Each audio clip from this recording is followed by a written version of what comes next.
فاسألوا أهل الذكر إن كنتم لا تعلمون. الحمد للہ رب العالمین والصلاة والسلام علی سید المرسلین اما بعد فاعوذ باللہ من الشیطان الرجیم بسم اللہ الرحمن الرحیم الصلاة والسلام علیک یا رسول اللہ وعلی آلک واصحابک یا حبیب اللہ الصلاة والسلام علیک یا نبی اللہ وعلی آلک واصحابک یا نور اللہ۔ اللہ تعالیٰ نے قرآن کریم کی سورہ رعد پارہ نمبر 13 اس کی آیت نمبر 13 کے اندر ارشاد فرمایا وَيُرْسِلُ الصَّوَاعِقَ فَيُصِيبُ بِهَا مَن يَشَاءُ وَهُمْ يُجَادِلُونَ فِي اللَّهِ وَهُوَ شَدِيدُ الْمِحَالِ، کہ اور کڑک بھیجتا ہے تو اسے ڈالتا ہے جس پر چاہے، اور وہ اللہ تعالیٰ کے بارے میں جھگڑتے ہوتے ہیں اور اس کی پکڑ بڑی سخت ہے۔ ایک شخص کفار عرب کے سرداروں میں سے تھا۔ نبی پاک صلی اللہ تعالیٰ علیہ وسلم نے چند صحابہ کرام کو تبلیغ اسلام کے لیے اس کی طرف بھیجا۔ ان لوگوں نے جا کر اس کو اللہ تعالیٰ اور اس کے رسول صلی اللہ تعالیٰ علیہ وآلہ وسلم کا پیغام سنایا، اسلام کی دعوت دی، تو اس نے گستاخی کرتے ہوئے عذرائے تمسخر کہا، اللہ کون ہے، کیسا ہے، کہاں ہے، سونے کا ہے، چاندی کا ہے یا تانبے کا ہے؟ اس کا یہ متکبرانہ اور گستاخانہ جواب سن کر صحابہ کرام علیہم الرضوان کے رونگٹے گڑھے ہوئے،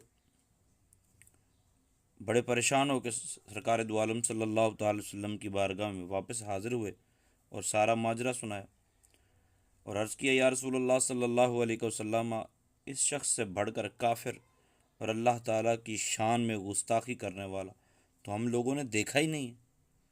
نبی پاک صلی اللہ تعالیٰ علیہ وآلہ وسلم نے ارشاد فرمایا، صبر کرو، پریشان نہ ہو اور دوبارہ چلے جاؤ۔ وہ لوگ دوبارہ اس کے پاس گئے۔ جب دوبارہ پہنچے، اس خبیث نے پہلے سے بھی زیادہ گستاخانہ الفاظ بولے۔ صحابہ اکرام علیہم الرضوان اس کی گستاخیوں اور بد زبانیوں پر نہایت رنجیدہ ہو کر دربار نبوت میں واپس پلٹ آئے۔ حضور اقدس صلی اللہ تعالیٰ علیہ وسلم نے تیسری مرتبہ صحابہ اکرام علیہم الرضوان کو پھر اس کی طرف بھیجا اور فرمایا کہ تم نے صبر کرنا۔ جب یہ لوگ تیسری بار وہاں پہنچے اور اسلام کی دعوت دینے لگے تو وہ گستاخ ان حضرات سے جھگڑا کرتے ہوئے بد زبانی اور گالی گلوچ پر اتر آیا اور دھکے مار کر بھگا دیا۔ رسول پاک صلی اللہ تعالیٰ علیہ وسلم کے فرمان کے مطابق صحابہ خاموشی سے صبر کرتے رہے۔ اسی دوران ان لوگوں نے دیکھا کہ اچانک ایک بدلی آئی اور اس بدلی میں سے اچانک گرج اور چمک پیدا ہوئی، پھر نہایت ہی خطرناک گرج کے ساتھ وہ بجلی اس کافر پر گری، اس کی کھوپڑی اڑ گئی اور وہ لمحہ بھر میں جل کر راکھ ہو گیا۔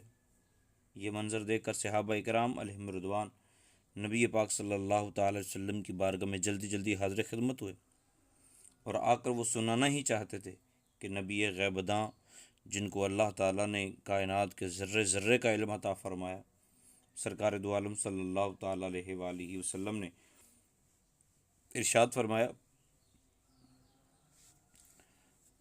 کیا بنا بھائی، جس گستاخ کے پاس تم گئے تھے وہ تو جل کر راکھ نہیں ہو گیا؟ صحابہ کرام بڑے حیران ہوئے، عرض کی، یا رسول اللہ صلی اللہ علیہ وسلم، آپ کو کیسے پتہ چل گیا؟ رسول پاک صلی اللہ تعالیٰ علیہ وسلم نے ارشاد فرمایا، مجھ پر ابھی ابھی یہ آیہ کریمہ نازل ہوئی ہے کہ وَيُرْسِلُ الصَّوَاعِقَ فَيُصِيبُ بِهَا مَن يَشَاءُ، کہ اللہ تعالیٰ کڑک بھیجتا ہے پھر اس کو گرا دیتا ہے جس پر چاہتا ہے۔ حالانکہ وہ اللہ تعالیٰ کے بارے میں جھگڑا کر رہے تھے، وَهُمْ يُجَادِلُونَ فِي اللَّهِ وَهُوَ شَدِيدُ الْمِحَالِ، اور اللہ تعالیٰ کی پکڑ بڑی سخت ہے، تو اللہ تعالیٰ نے اس کو تباہ و برباد کر دیا۔ رسول پاک صلی اللہ تعالیٰ علیہ وآلہ وسلم کو جتنے علوم بھی عطا فرمائے اللہ تعالیٰ نے عطا فرمائے، جو چیزیں ہم سے پوشیدہ ہیں، ہم سے غیب ہیں، اللہ تعالیٰ ان کو جانتا ہے، تو عالم الغیب ہے، بغیر کسی کے بتائے۔ اور نبی پاک صلی اللہ تعالیٰ علیہ وسلم کو وہی غیب کی باتیں اللہ تعالیٰ بتا کے فرماتا ہے، ذالک من انباء الغیب نوحیہ الیک، کہ محبوب یہ غیب کی خبریں جو ہم نے آپ کو بتائی۔ تو نبی غیب داں صلی اللہ تعالیٰ علیہ وسلم کو اللہ تعالیٰ نے بتایا کہ اس کو ہم نے جلا کے راکھ کر دی۔ اللہ تعالیٰ گستاخی سے بچنے کی توفیق عطا فرمائے، با ادب بنیے، بے ادب نہ بنیے۔ اور پھر پارہ نمبر 14 سورۃ الحجر کی آیت نمبر 95 اور 96 میں اللہ تعالیٰ ارشاد فرماتا ہے، انا کفیناک المستہزئین، بے شک ان مذاق اڑانے والوں کو ہم پکڑ لیں گے اور ہم آپ کا ساتھ دیں گے، ہم آپ کو کفایت کریں گے۔ الذین یجعلون مع اللہ الہا آخر، یہ استہزاء کیسے کرتے ہیں؟ اللہ کے علاوہ کسی اور کو معبود مانتے ہیں، اور آپ ایک اللہ کی طرف دعوت دیتے ہیں تو آپ کو مذاق اڑاتے ہیں۔ فسوف یعلمون، ان قریب جان جائیں گے۔ کفار کے 5 بڑے سردار، عاص بن وائل سہمی، نمبر 2 اسود بن مطلب، نمبر 3 اسود بن عبد یغوث، نمبر 4 حارث بن کیز، نمبر 5 ولید بن مغیرہ۔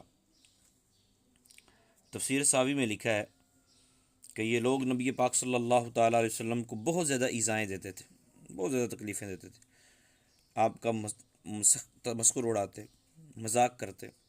ایک روز نبی پاک صلی اللہ تعالیٰ علیہ وسلم مسجد حرام میں تشریف لائے تو یہ 5 خبیث بھی پیچھے پیچھے آ گئے اور حسب عادت تمسخر اور طعن و تشنیع کے الفاظ بکنے لگے۔ اسی حالت میں جبریل امین علیہ السلام نے عرض کی ہوگی، یا الہ العالمین، باری تعالیٰ مجھے اجازت دے میں بھی کچھ کہہ سکوں، کیونکہ اللہ تعالیٰ کبھی تو محبوب پاک علیہ السلام کی چاہت کی وجہ سے عذاب جلدی نہیں کرتا، اور کبھی جلال آیا تو رب تعالیٰ نے فرمایا تبت یدا ابی لہب وتب، ابو لہب تو میرے محبوب کو بکواس کرتا ہے، تیرے دونوں ہاتھ ٹوٹ جائیں اور تو تباہ و برباد ہو جائے، تیری بیوی مر جائے۔ اللہ اللہ۔ تو یہ 5 جب مذاق اڑا رہے تھے تو جبریل امین علیہ السلام نبی پاک صلی اللہ تعالی وسلم کی بارگاہ میں پہنچے تو انہوں نے اس کی اجازت مل گئی ہے یا رسول اللہ صلی اللہ علیہ وسلم، اب دیکھنا میں ان کو کیسے تکلیف دیتا ہوں۔ تو جبریل امین علیہ السلام نے ولید بن مغیرہ کی پنڈلی کی طرف، عاص بن وائل سہمی کے پاؤں کے تلوے کی طرف، اسود بن مطلب کی آنکھوں کی طرف، اسود بن عبد یغوث کے پیٹ کی طرف اور حارث بن کیس کے سر کی طرف اشارہ کیا، اور یہ کہا میں ان لوگوں کو ان جگہوں پہ تکلیف دوں گا اور ان جگہوں کے ذریعے سے اس شر کو دور کر دوں گا۔ نبی پاک صلی اللہ تعالیٰ علیہ وآلہ وسلم کو تسلی دی اور اپنی خدمت کا بتایا۔ تھوڑے ہی عرصے میں پھر یہ ہوا کہ ولید بن مغیرہ ایک تیر بیچنے والے کی دکان کے پاس سے گزرا، اچانک ایک تیر کا پیکان اس کے تہبند میں چبھ گیا، مگر اس کو نکالنے کے لیے اس نے تکبر سے سر نیچا نہیں کیا اور کھڑے کھڑے تہبند جو ہے نا ہلا ہلا کر پیکان کو نکالنے لگا۔ جس طرح بعض کو تو کوئی چیز اٹک جاتی ہے تو ہم اس طرح پاؤں کو کھینچنے لگتے ہیں، یا تو قمیض پھٹ جاتی ہے یا شلوار پھٹ جاتی ہے یا کوئی اس طرح کا معاملہ ہو جاتا ہے، تو یہ اس طرح کھڑا کھڑا تہبند ہلاتا رہا، پیکان کو نکالنے لگا تکبر کی وجہ سے۔ اب پیکان تو نہیں نکلا مگر پنڈلی زخمی ہو گئی، اور پھر وہ زخم اچھا نہیں ہوا بلکہ اسی زخم کی تکلیف اٹھا اٹھا کر وہ مر گیا۔ عاص بن وائل سہمی کے پاؤں میں ایک کانٹا چبھ گیا جس سے اس کے پاؤں میں زہر باد ہو گیا اور اس کا پاؤں پھول کر اونٹ کی گردن کی طرح موٹا ہو گیا۔ الامان والحفیظ۔ اسی تکلیف میں وہ تڑپ تڑپ کر اور کراہتے ہوئے مر گیا۔ اسود بن مطلب کی آنکھ میں ایسا درد تھا کہ وہ اندھا ہو گیا اور درد کی شدت سے وہ بے قرار ہو کر اپنا سر دیوار سے بار بار ٹکراتا تھا، اسی درد و کرب کی بے چینی میں وہ مر گیا، اور ساتھ میں یہ کہتا تھا کہ مجھ کو محمد نے قتل کیا صلی اللہ تعالی علیہ وسلم۔ اسود بن عبد یغوث کو استسقاء کی بیماری ہوئی جس سے اس کا پیٹ بہت زیادہ پھول گیا اور وہ اسی مرض میں ایڑیاں رگڑ رگڑ کر ہلاک ہو گیا۔ حارث بن قیس کی ناک سے خون اور پیپ بہنے لگا اور وہ اسی میں مر کر ہلاک ہو گیا۔ اس طرح یہ پانچوں گستاخان رسول بہت جلدی ہی بڑی بڑی تکلیفیں اٹھا کر تباہ و برباد ہوئے، اور ان کی طرف اشارہ کرتے ہوئے اللہ تعالیٰ نے ارشاد فرمایا تھا، انا کفیناک المستہزئین، محبوب آپ پریشان نہ ہو، آپ دل کو رنجیدہ نہ کریں، یہ جو آپ کے دشمن ہیں میں آپ کو کافی ہوں ان کو پکڑنے میں، ان کو ذلیل کر دوں۔ یہ مذاق اڑاتے ہیں اور اللہ تعالیٰ کے علاوہ کسی اور کو معبود بناتے ہیں، فسوف یعلمون، یہ عنقریب جان لیں گے، اور پھر انہوں نے جان لیا۔ یاد رکھیے، انبیاء کرام کی گستاخی اللہ تعالیٰ کے پیاروں کی ناراضگی ذمے نہیں لینی چاہیے۔ جس طرح ہم اپنے پیارے کے خلاف کوئی بات برداشت نہیں کرتے، ہم اپنے دوست کے خلاف کوئی بات برداشت نہیں کرتے، اللہ تعالیٰ محبوب سے بہت زیادہ محبت کرتا، بہت زیادہ الفت، بہت زیادہ پیار ہے۔ سیدہ عائشہ صدیقہ رضی اللہ تعالیٰ عنہ فرماتی ہیں، بخاری شریف کی روایت، محبوب کی بارگاہ میں عرض کی، یا رسول اللہ، اللہ تعالیٰ آپ کی خواہش پوری کرنے میں بڑی جلدی کرتا ہے۔ محبوب آپ کے منہ سے نکلتا ہے، آپ کے من میں خواہش پیدا ہوتی ہے، اللہ تعالیٰ فوراً ہی پوری کر دیتا ہے۔ تو رسول پاک صلی اللہ تعالیٰ علیہ وآلہ وسلم کا ادب و احترام کیجیے، محبت کیجیے، پیار کیجیے۔ جو محبوب سے پیار کرے گا اللہ تعالیٰ پھر اس پر رحمتوں کا نزول فرمائے، ایک مرتبہ درود بھیجے اللہ تعالیٰ 10 بار رحمت فرماتا ہے۔ اللہ تعالیٰ گستاخی سے محفوظ فرمائے، گستاخوں کی صحبت سے محفوظ فرمائے، اور نبی پاک صلی اللہ تعالیٰ علیہ وآلہ وسلم کے نقش قدم پر چلتے ہوئے ہمیں زندگی بسر کرنے کی توفیق عطا فرمائے۔ محبوب کا پیارا، محبوب کی عزت و عظمت کا پہرا دینے والا ہمیں بنائے، آمین، بجاہ النبی الامین صلی اللہ تعالیٰ علیہ وآلہ وسلم۔